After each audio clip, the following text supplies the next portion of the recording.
Albert Breer is joining us from New York, the senior NFL reporter for the MMQB. He joins us. McLevin, give Albert our first poll question.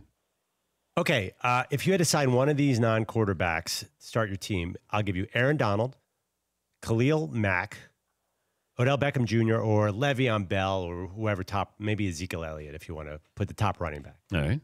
Albert, good morning. Good morning. You want me to answer it? Yeah. All right. I'll take Aaron Donald. And I'm not sure it's all that close. I mean, for me, Donald's such a unique player. The pressure numbers that he has from the interior, like borderline unprecedented. And it's such a valuable thing because it's so hard to game plan against. Mack plays a premium position. Outside rushes are really important. But, when you're playing against the Raiders, you can have your quarterback get rid of the ball a little faster. You can do things to take Odell Beckham out of the game. Aaron Donald's ability to get to the quarterback and disrupt things inside is very, very difficult to game plan against. And if you do overcompensate to take care of him, you're going to spring leaks elsewhere. And he's so close to the ball. I just think because of the uniqueness of his talent, because of the way the game's played right now, I think Aaron Donald's a guy who you can build an entire defense around, and it's very, very, very difficult to take out of games. What's the word with the NFL front office personnel on Odell Beckham Jr.'s contract? I think the Giants did a good job. I mean, you look at the deal, and look, $41 million fully guaranteed. Realistically, all these deals are really 3 years. They're only 52, and I say only in a relative sense, but there's only $52.7 million over the first 3 years of the deal. That's like over $7 million or over $7 million less than Ndamukong Suh got from Miami 3 years ago. So this isn't a game changer. It doesn't reset the receiver market. It's an incremental increase over what receivers were already getting. And it does, have a few trap doors in there where if in a couple of years the Giants aren't happy, they can get out of it. And so I think it's good for Odell Beckham, because he didn't have to wait till the end of his rookie deal to get paid, and now he's got some financial security going forward. I think what the Giants avoided here is important, which is, just completely blowing up the market. That's one of the reasons, by the way, that Khalil Mack and Aaron Donald aren't in Oakland and Los Angeles right now, is because, they're looking to reset the market for defensive players. The Giants were able to avoid doing that on the receiver market with Odell. Who's the best receiver in the game? I still think it's Antonio Brown because I think Antonio Brown's probably the hardest guy to take away. He can play every different position. You can put him in the slot. You can put him outside. And I like his toughness, and I think this goes for Julio too. But, I think Antonio Brown, because he can play every different spot and because he's very, very difficult to take out of the game and because he's tough and because he's been durable, I would take Antonio Brown over any of the rest of them. And I'm just talking about for this year. I mean, over a 5-year period, you might be talking about something else because Brown's a little older now. But just for this year, I think I'd still take Antonio Brown. I don't know if I remember you being on record as to what you thought of the Giants' draft strategy, that they obviously went Saquon Barkley instead of Sam Darnold. Your thoughts on that as we get ready for the regular season? Well, this is nothing against Saquon because I love Saquon as a player. I'm not sure about taking a running back that high, period. And I look back to the last couple draft classes, Dan. I mean, Ezekiel Elliott was a great player 2 years ago for the Cowboys. And Leonard Fournette, I don't think the Jags are disappointed in him. But look, last year, the NFL's rushing champion came out of the third round, Kareem Hunt, with the Chiefs. And the Saints got Alvin Kamara in the third round. And so, it's not that, I don't think that Saquon's going to be a great player. I think he's going to be fantastic. And I think he could wind up adding years to Eli's career. It's just that, you feel like at that position, you can find really good talent later on. The Vikings got Dalvin Cook in the second round last year. And so, I think Saquon's going to be great. I don't think there's, I have no doubt that he's going to be a contender for Rookie of the Year, and he's going to be a very, very good player over the next 5 years. It's just hard for me to see a scenario where if Sam Darnold is what the Jets think he is right now in late August of 2018, where the Giants won't regret not taking him in 5 or 10 years, no matter how good Saquon is.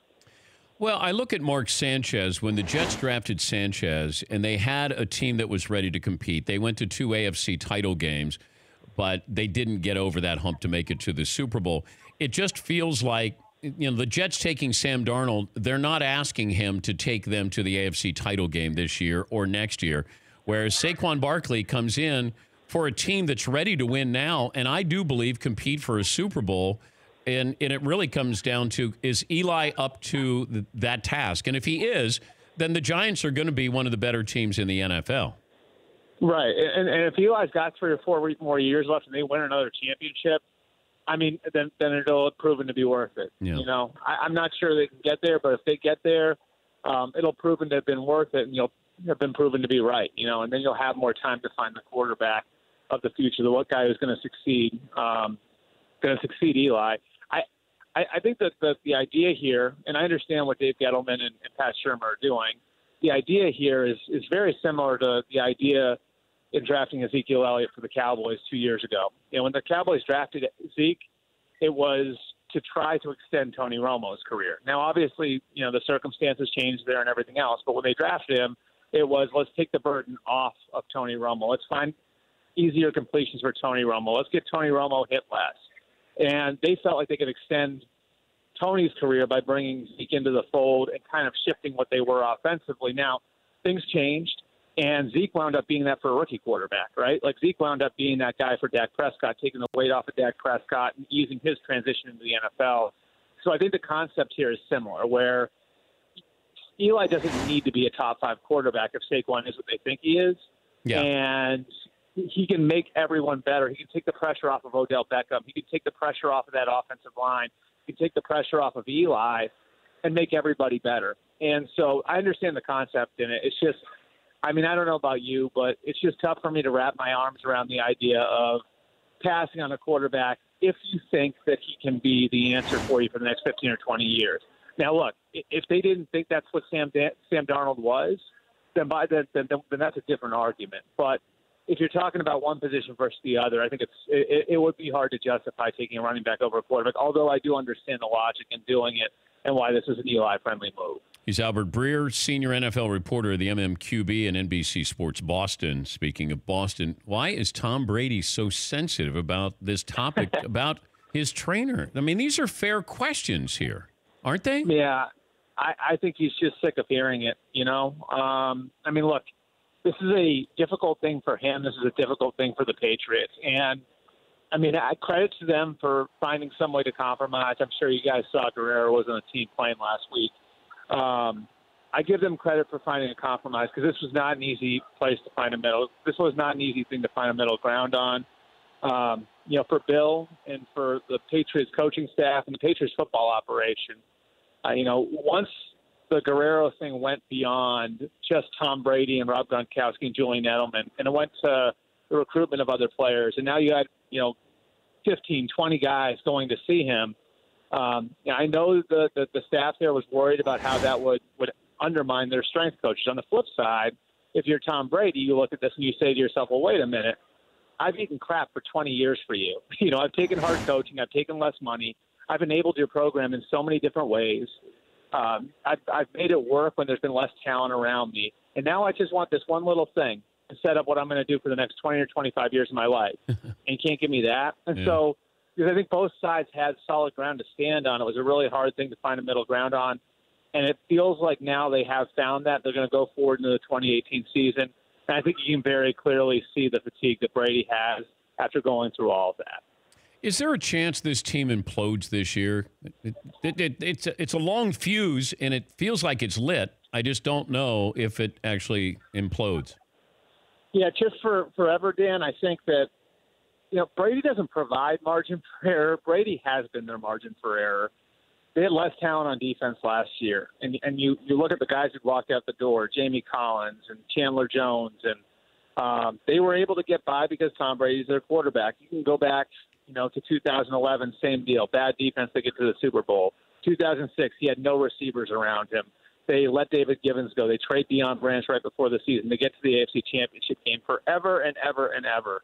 Tom Brady has been the margin for error for the Patriots. He's been their cushion. They can make mistakes, and he can make it work. And so I think the big question here when you look at their roster is, it's not, is Tom Brady still going to be a really good quarterback? I think he will be. It's if he slips a little bit, and he's going to be, and he's 41 years old now, but if he slips a little bit, can he still carry that weight on his shoulders? That's a fascinating question, I think, going into this season, because you look at what they're going to be rolling out there at receiver, and they're telling us they have issues, right? Like they let go, Eric Decker retires. They let go of Kenny Britt. They've been cycling through all of these guys.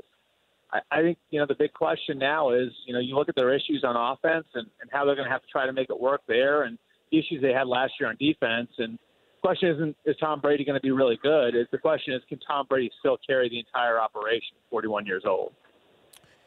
The anthem policy, it feels like both sides are kind of quiet. There was some news that came out yesterday. They're still trying to figure this out. Yeah. What's going to happen? I know ESPN's not going to show the national anthem, I believe, on all their games. I don't know if the other network's going to follow suit, but where are we headed for week one of the regular season on this topic?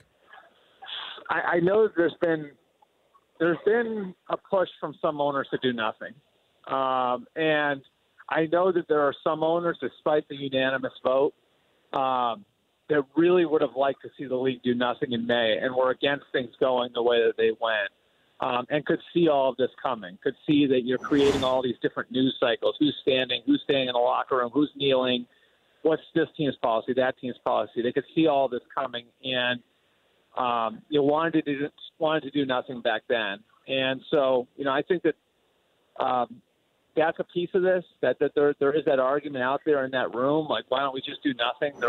This isn't a huge issue for us, wasn't a huge issue for us at the end of last year. There's also the feeling that maybe we can negotiate this out, and maybe there is something we can do for the players. Maybe there is some sort of give back. I think all this stuff is still on the table, and the interesting thing about it is I think we're 9 days away from the season opener right now. We still don't have a resolution. And so I think as we get closer, the possibility that they do nothing becomes stronger. And if they do nothing, of course, I think that we'll probably get some sort of response from the Oval Office, and then things could get really interesting. So they got an interesting 9 days ahead of them. I'm not sure exactly what they're going to do. My understanding is the talks have been mostly amicable, but clearly they haven't found a resolution yet. But what does do nothing mean? What's the policy? Leave it the way going? It's been. Leave it the way it's been. And I'll give you this nugget from inside the room in May. I talked to one owner who had said he told me like he was all for doing nothing, and he wound up voting for the policy that went in May. But he said to me, he kind of whispered to the guy next to him in the room in May, "Oh, why don't we just do nothing?" And they sort of started talking about it. And this other owner said, "Well, the problem is, what if Trump has another sons of bitches moment, and then we don't have a policy on the books, and then we get caught flat-footed." I think there was a push back then to have something on the books, something enforceable on the books. The problem is that when you put something on the books and they say, "Well, not everybody has to enforce it," then that doesn't really do much of anything. And so, look, there's sort of I think support both ways for this. There are certain people who feel like you have to put something on the books. There are other people who feel like they should do nothing. And the one thing you want to remember here too, Dan, is this subject for those owners is intensely local. And a lot of people are talking about the TV ratings, the national revenue, all that stuff. That's not what this is about. Yeah. This is intensely local. And the guy in Dallas and the guy in Houston and the guy in New Orleans is facing different circumstances locally than the guy in New York, the guy in Philadelphia, and the guy in San Francisco. And so that makes this a very, very complex thing for the owners to sort through because each of the individual guys is dealing with a different set of circumstances. I'll leave you with this. I heard about this a couple of days ago when I was on vacation about there's going to be a push eventually to maybe go to 3 preseason games and then add a 17th regular season game. Then I see this morning where Jerry Jones is talking about, hey, 2 preseason games, 18 regular season games. I know that the collective bargaining agreement is in place till 2020, so nothing can happen before then. But where are we headed with regular season and preseason? Well, I think here's what I like. I think there's been that focus from the owners, and this has been pushed on the commissioner to get to that $25 billion number in total revenue. And This would obviously help nudge things in that direction. There's no question it would help. I think what could be interesting here is if the owners are willing to change some of the rules for the players as far as free agency goes. Now, if you're a player, this is the way you got to think about it, right? If under the rules the way they are right now, for me to become an unrestricted free agent, I've got to make it through 64 games. And considering all the injury stuff and everything else, that's tough. If under the current circumstances you have 18-game season, that becomes 72 games. So I think one of the things the players would argue in this case is, okay, help me get make me a vested veteran after 3 years and let me get to unrestricted free agency after 3 years and shorten rookie contracts so guys can get paid quicker. To me, that would be one solution where, now you'd be talking, I do the math, I'm not sure, I think it'd be 54 games. Maybe the owners trade off and say, okay, we go to 18 games, but we'll let you get to free agency quicker and we'll make you vested veterans quicker. To me, that could be a sensible solution if the owners really are intent on getting to 18 games. Good stuff, Albert. We appreciate it. Thanks for joining us. All right, thanks, Dan. That's Albert Breer, senior NFL reporter, the MMQB and NBC Sports Boston. For more Dan Patrick Show, tune to Audience Channel 239 on DirecTV or download the Dan Patrick Show app.